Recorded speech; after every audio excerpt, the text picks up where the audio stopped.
24 மணி நேர ஐசியு, பொதுநல மருத்துவம், எலும்பு முறிவு சிகிச்சை, ENT டாக்டர் சிவகுமார் மருத்துவமனை, சத்துவாச்சாரி, வேலூர். சேலத்தில் பாமக தலைவர் அன்புமணி தலைமையில் நடைபெற்ற மாவட்ட பொதுக்குழு கூட்டத்தில் முன்னாள் MLA கார்த்தி பேசிய காட்சிகளை பார்க்கலாம்.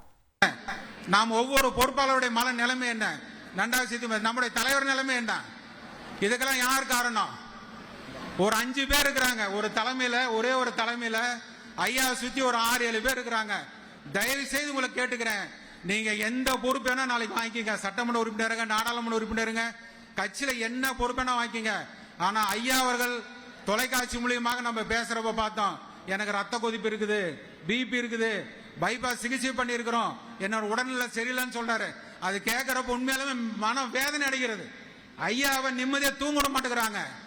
நம்ம தலைவர் அவருடைய மகன், அவர் போய் பேசாத சரி பண்ணாத முடியுது என்ன இருக்குது, ஆனா சரி செய்ய விட மாட்டேங்கிறாங்க. ஒரு 10 பேர் ஒரு தலைமையில், அது யாருங்க விரைவில் தெரியும். திமுக அதிமுக சொல்ல யார் அந்த சாருங்கிற மாதிரி, யார் அந்த ஒரு நபர், அந்த ஒரு நபர் தலைமையில ஒரு 10 பேர் ஐயாவை சுழந்து காலையில் 9 மணிக்கெல்லாம் போய் உட்காந்துக்கிறாங்க, நைட்டு 9 மணிக்கு உட்காந்துட்டு இருக்கிறாங்க. ஐயா விட்ட இது அது அப்படி இப்படின்னு பேசி பேசி பேசி அவரை நிம்மதி இல்லாத ஆக்குறாங்க. அதனால தயவு செய்து உங்க பாதம் தொட்டு கேட்டுக்கொள்கின்றேன், ஐயாவை நிம்மதியா விடுங்க. 87 வயது ஆகின்றது. அவரை நம்ம கட்சி வழிநடத்தக்கூடிய தலைவரிடம் என்ன சொன்னார செய்வது தயாரா இருக்கிறார். மகளிர் நல பிரிவு, 24 மணி நேர சாலை விபத்து சிகிச்சை, நீரிழிவு சிகிச்சை, டாக்டர் சிவகுமார் மருத்துவமனை, சத்துவாச்சாரி, வேலூர்.